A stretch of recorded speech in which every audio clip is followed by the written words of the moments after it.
네, 구독자 여러분 안녕하십니까. 뉴스는 팩트 그대로, 이슈는 쉽게 풀어드리는 레알뉴스 글로벌입니다. 첫 소식, 금리 소식입니다. 연방준비제도는 어제 오후 기준금리를 0.25%포인트 인상한다고 밝혔습니다. 인상한다는 건 다 예상하고 있었던 겁니다만 과연 얼마를 인상하느냐가 관건이었죠.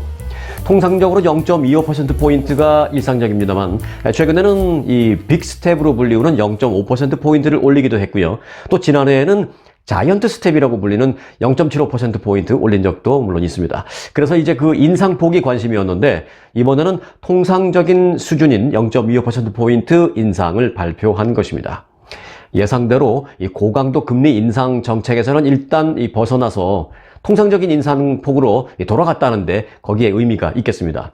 다만 연준은요, 인플레이션 지속 가능성을 여전히 경고하고, 그러니까 물가가 자꾸 너무 오른다, 그걸 여전히 경고를 하고, 그래서 이제 금리 인상 유지 방침은 더 이상 안 올리겠다 또는 내리겠다, 그게 아니라 이 올리는 그런 금리 인상 유지 방침은 그렇게 다시 재확인을 했습니다. 인플레이션, 즉 시중에 물가가 너무 많이 오르고 있는 그런 상태를 감안해서 금리 인상 중단은 지금 할 수 없고 적게 올리는 정책으로 물가 잡기를 조심스럽게 가보겠다라는 것이죠. 자, 그럼 그래서 지금 금리는 어떻고 앞으로는 어떻게 될 거라는 건데? 라는 생각 드실 수 있잖아요. 네. 현재 금리는요, 이래서 이제 4.25에서 4.50%로 보시면 됩니다. 정리해보면 연준은 지난해 3월 기준금리를 0.25%포인트 인상해서 제로금리 시대를 마감한 뒤에 40년 만에 최악인 인플레이션을 잡기 위해서 공격적인 금리 인상을 앞서 말씀드린 대로 이어왔잖아요. 특히 지난해 6월, 7월, 9월, 더 나아가서 11월까지 이제 4차례에 걸쳐서 기준금리를 0.75%포인트씩 올리는 소위 자이언트 스텝을, 유례없는 이 자이언트 스텝을 밟았었습니다. 다만 이제 지난 연말 물가 상승세가 좀 주춤하는 둔화 조짐을 보이면서 지난해 마지막 연례회의에서는 금리 인상폭을 0.5%포인트로 낮추면서 속도 조절에 들어갔습니다. 그러다가 이제 연준은 어제 올해 첫 공개시장위원회 회의를 열고 기준금리를 0.75도 아니고 0.5도 아니고 0.25%포인트 올린다라고 발표를 한 것입니다. 그래서 이제 앞서 말씀드렸습니다만, 그래서 현재 금리는 4.25 내지 4.5%입니다. 근데 이제 이걸 보시고 어떤 분들은 뭐야, 내가 지금 모기지 때문에 론 하려고 갔더니 뭐 이거보다 훨씬 넘던데 하실 수도 있으실 거예요. 네. 요게 이제 기준금리라고, 뉴스를 잘 들으시면 기준금리를 그렇게 올린다라고 다 뉴스에서 그렇게 나와요. 그 기준금리라는 게 포인트입니다. 기준이 되는 금리가 그래서 이제 4.25에서 4.50 정도가 됐다라는 것인지, 이게 소비자들이 직접 무슨 대출을 받고 할 때 금리는 아닙니다. 여기에 이제 뭐 은행이면 은행이 또 조금 붙이기도 하고요. 또 융자기관이면 융자기관이 또 붙이기도 하고요. 또 은행이 더 큰 중앙은행이나 그 메이저뱅크에 돈을 빌려올 때 이미 또 좀 붙인 상태로 갖고 오고 거기서 또 좀 붙이고 이런 식으로 해서 실제 우리가 론 받거나 할 때는 이것보다는 반드시 높습니다. 그걸 유념해 주시면 바라겠습니다. 자, 오늘 두 번째 소식도 굿뉴스입니다. 남가주 가스 컴퍼니가요, 곧 이 가스 요금 인하를 발표할 예정입니다. 이 가스 컴퍼니가 어제 발표한 것인데요, 2월의 가스비는 1월에 비해서 68%가량 인하될 것으로 알려졌습니다. 이르면 이번 주 내에 가스 요금을 대폭 인하하는 좀 더 구체적인 내용이 발표될 것으로 보입니다. 현재 가스 요금은 그 급등은 전체 주민에게 큰 영향을 미치고 있는데요. 빠르면 2월부터 곧바로 큰 폭으로 인하된 가스 요금이 청구될 것이다 라고 가스 컴퍼니 측은 전했습니다. 사실 뭐 큰 폭으로 인하라고 제가 말씀드렸습니다만은 오르기 전으로 돌아가는 것까지는 아닐 것입니다. 이게 분명히 1월이나 12월에 받은 그 엄청나게 오른 마치 가스요금 폭탄 맞은 듯한 그것보다는 큰 폭으로 인하된, 아마 그럴 것입니다. 여하튼 다행이긴 하죠. 네. 그럼 지난 몇 달은 왜 그렇게 갑자기 폭등한 요금을 청구해서 보낸 건데? 이런 생각할 만하잖아요. 네. 이와 관련해서 가스 컴퍼니 측은 이렇게 말했습니다. 이번 가스 요금 급등은 비정상적인 수요와 공급 때문에 발생했던 것이다. 우리도 소비자들이 갖는 우려와 어려움을 잘 알고 있습니다. 라고 말했습니다.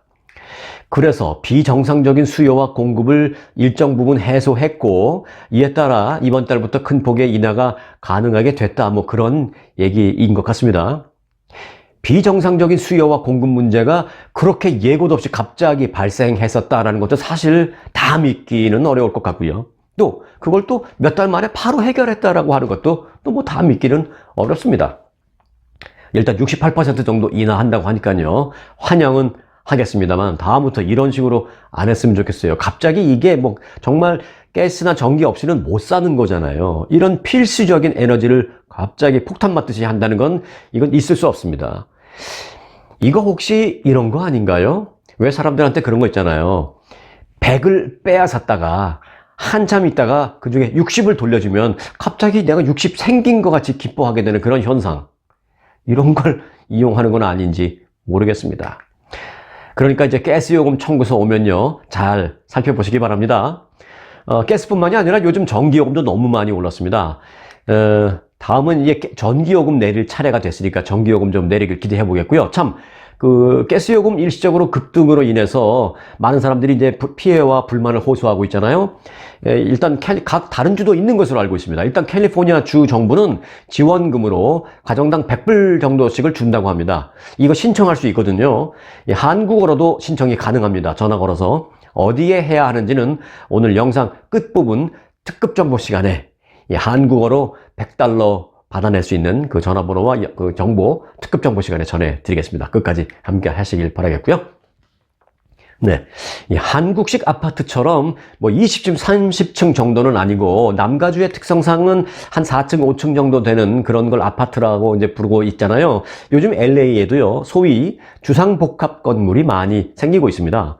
1층은 상업용 공간, 즉 뭐 편의점이 들어설 수도 있고 식당이 들어설 수도 있고 사무실이나 아니면 뭐 치과 같은 의료기관이 들어설 수도 있고요. 그리고 이제 2층부터 그 위층으로는 아파트 또는 뭐 콘도 같은 식으로 그렇게 짓는 거죠. 그런데 한번 상상해 보시기 바랍니다. 내가 주상복합 그 아파트에 사는데 아래층 1층에 만일 코스코가 들어선다면 어떻겠습니까? 그냥 편의점이 아니고 코스코가 내가 사는 주상복합 건물 1층에 들어선다면 어떻겠습니까? 뭐 편리해서 좋을 것 같다라는 분도 계실 거고요. 또는 시끄러울 것 같다 그래서 싫다라는 분도 계실 텐데요. 뭐 장단점을 떠나서 좀 특이한 건 사실인 것 같습니다. 그런데 실제로 그런 게 생깁니다. 이 코스코가 처음으로요 주상복합 아파트 1층에 입점할 예정이라고 밝혔습니다. 코스코는 LA시 남서쪽에 있는 볼드윈 힐스라는 곳에 5에이커 상업용 부지에 들어설 주상복합 아파트 1층에 입점할 계획이라고 밝혔습니다.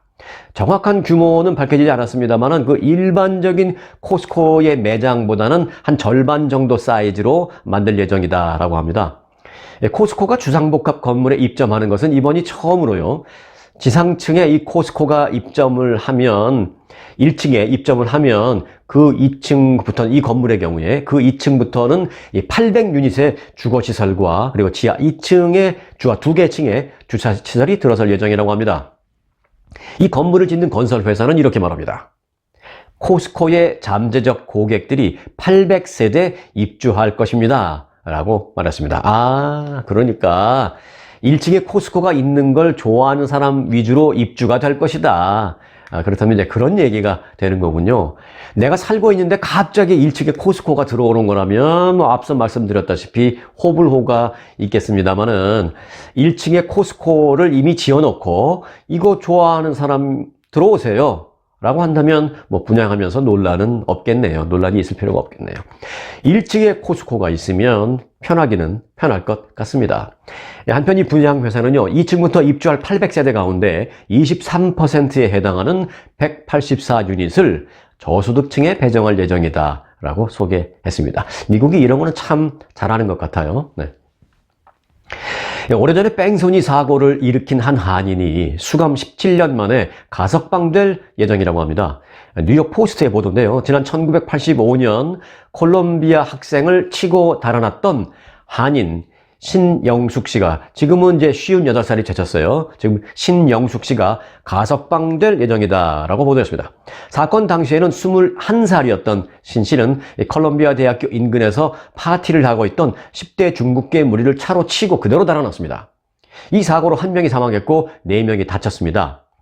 경찰의 수사 결과 신 씨는 당시 한국인 학생들을 괴롭히던 중국 갱단인 화이트 타이거라는 중국 갱단 멤버를 살해할 목적으로 아예 이들을 향해서 차로 돌진했던 것으로 밝혀졌습니다. 이후 신 씨는 21년 동안 필리핀, 캐나다, 알래스카 등을 떠돌면서 경찰의 추적을 피했고요. 그리고 목사 신분으로, 목사는 아니고 부목사 정도 되는 신분으로 선교 활동도 하기도 했다고 합니다. 그런데 하지만 지난 2006년 뉴욕에 있다가 체포됐어요. 그래서 2급 살인 혐의로 최대 종신형을 선고받고 복역을 하고 있었는데, 그러던 중 지난달 가석방위원회가 열렸는데, 신 씨의 그 범죄 이력, 그리고 이제 판결 내용, 그리고 사회로의 복귀 가능성 등등을 다 검토한 후에 4월 30일자로 가석방을 하는 것을 승인한다라고 가석방위원회가 그렇게 발표를 했습니다. 잘 된 거겠죠? 이제 17년 복역을 하셨는데, 21살 때 그런 일을 저질렀고, 그리고 계속 오랫동안 도주 생활을 하다가 지금 17년 동안 수감 생활을 했고, 이제 나오셨는데 58살이 되셨습니다. 자, 이제 그 LA에서는요, 앞으로 세입자의 렌트비를 갑자기 10% 이상 인상할 경우에는 건물주가 세입자, 즉 테넌트에게 렌트비 3개월치 플러스 이사 비용을 지급해야 합니다.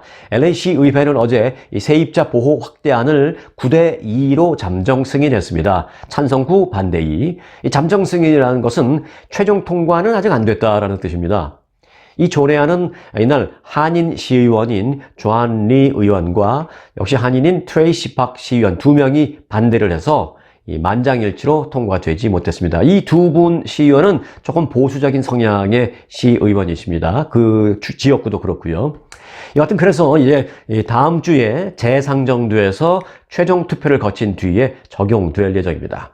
일단 이 조례안을 좀 살펴보겠습니다. 이 조례안에 따르면 건물주가 임대료를 10% 이상 한 번에 갑자기 올리거나 또 소비자 물가 지수의 5% 그 이상 올릴 경우에 세입자에게 임대료의 3배, 즉 쉽게 말해서 3개월치 렌트비를 주고 거기다 플러스 이사 비용 1,411달러를 추가로 지급해야 한다고 합니다. 렌트비를 세입자가 내는 게 아니라 이제 내보내기 위해서 건물주가 세입자에게 렌트비를 거꾸로 3달치를 주는 거예요. 자, 그러니까 렌트비를 갑자기 많이 올리려면 지금 살고 있는 세입자에게 3개월치 렌트비에 해당하는 금액과 거기에 1,411달러를 이사 비용으로 더해서 내보내야 된다는 것입니다. 자, 그럼 그게 얼마쯤 될까요? 현재 LA시의 방 1개짜리 아파트의 평균 임대료는 1,747달러, 방 2개짜리 아파트의 평균 임대료는 2,222달러입니다. 따라서 앞으로 방 1개짜리에 거주하는 세입자를 퇴거시키려면 건물주가 최소한 6,652달러를 지급해야 합니다. 그리고 방 2개짜리 세입자를 퇴거시키려면 8,077달러를 줘야 한다는 것입니다. 네, 다음 소식입니다. 이 한인으로 추정되는 오클랜드 시의 한 경관이 관용차, 순찰차, 경찰차를 몰고 뺑소니 교통사고를 일으킨 사실이 뒤늦게 드러났습니다. 최근 북가주방송 Fox TV2에 따르면 오클랜드 경찰국 소속 마이클 정 서전트, 이게 한인으로 추정되면이라고 해서, 그런데 이제 한인일지 혹시 중국 사람일 수도 있다라는 그런 겁니다. last name이 CHUNG이기 때문에 그렇습니다. 이 경우에는 사실은 절반 이상이 한인일 경우가 높고요. 중국분일 경우도 한 20%, 30% 정도 됩니다.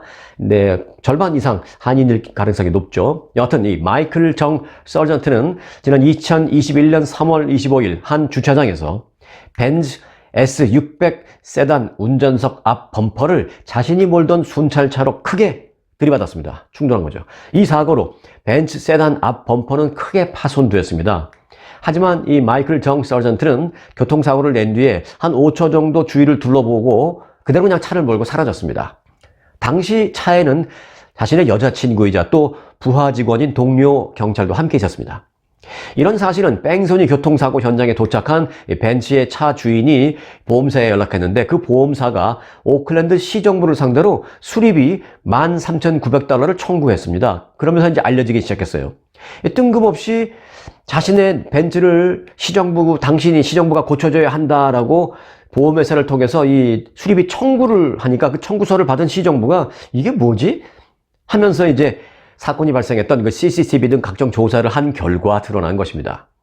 이 마이클 정 서전트는요, 내사과 조사에서 교통사고를 인지하지 못했었습니다 라고 주장을 했는데, 또 마침 옆에 있던 동순이도 그렇게 거짓말을 했는데, 최종적으로 내사과는 그 말을 믿지 않았습니다. 그가 인지하지 못했었다라는 진술을 믿지 않고 결국은 뺑소니로 결론을 내렸습니다. 하지만 그럼에도 불구하고 마이클 정 서전트는 해고되지는 않았고요. 그저 상담과 교육을 받게 하는 선에서 징계가 마무리됐습니다. 이후 이 마이클 정 서전트는 2022년 4월 16일 경찰국 엘리베이터에서 또 이 무슨 총기를 갑자기 발포하는 등의 문제를 일으키기도 했습니다. 그래서 이제 문제 경찰관으로 낙인 찍히기 시작한 거죠.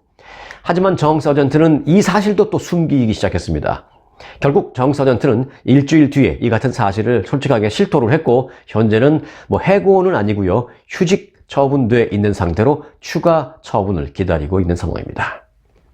미국 내 경찰들이 운전자를 끌어내서 집단 폭행을 해서 사망에 이르게 한 그런 사건에 이어서 뭐 어제 전해드렸습니다마는 마이애미에서는 무고한 노숙자를 의식한 곳으로 끌고 가서 폭행을 하는 경관들 얘기까지 전해드리게 됐는데, 앞선 케이스는 첫 번째 케이스는 5명 다 흑인 경찰관이었고요. 두 번째 케이스는 2명 모두 백인 경찰관이었습니다. 그런데 방금 전에 그 마이클 정 서전트 얘기, 이번에는 시민의 차를 박살내고 도망친 마이클 정 서전트는 한인 경관, 이제는 한인 경관 사건까지 나오고 있네요. 참 요즘 경찰관들 순환 시대입니다. 아니 뭐 솔직히 정확하게 말씀드리면 경찰관들 순환 시대가 아니라 잘못된 경관들에 의한 시민들 순환 시대입니다. 이게 정확한 표현입니다. 네, 보너스 뉴스 시간입니다. 오늘 보너스 뉴스는 전화기, 스마트폰입니다. 사실 요즘은 전화기라고 말하면 안 돼요. 우리가 전화 거는 일보다 다른 일이 더 많고, 사실 뭐 전화 거는 일 거의 없잖아요. 다 텍스트, 카톡 쓰시고. 삼성전자가 어제 이 카메라 기능 등이 한층 강화된 갤럭시 S23 시리즈를 공개했습니다. 삼성전자는 어제 샌프란시스코에서 갤럭시 언팩 2023 행사를 열고요. 일반 모델인 갤럭시 S23과 고급 모델인 S23 플러스, 그리고 그보다 위에도 있어요. 최고급 모델인 갤럭시 S23 울트라 등 3가지 모델을 공개했습니다. 3년 만에 이 오프라인으로 열린 어제 언팩 행사에서 선보인 이 갤럭시 23 시리즈는 기존의 모델보다 카메라 성능이 훨씬 더 향상됐다고 합니다. 우선 전면에는 1200만 화소의 듀얼 픽셀 카메라가 탑재돼서 이게 화소가 높을수록 선명한 거죠. 그래서 기존 모델보다 훨씬 선명하고 깔끔한 화질을 제공하게 된다고 합니다. 또 카메라와 피사체 간의 거리를 이 스마트폰이 스스로 분석하고 이 피사체, 즉 물체와 배경을 정교하게 구분을 해서 야간에도 내가 원한다면 마치 나처럼, 완전히 뭐 나처럼까지는 아니지만 야간에도 인물 사진이나 이런 걸 찍을 때 내가 원한다면 주간처럼 더욱 선명하고 더욱 돋보이게 해주는 그런 기능도 탑재됐다고 합니다.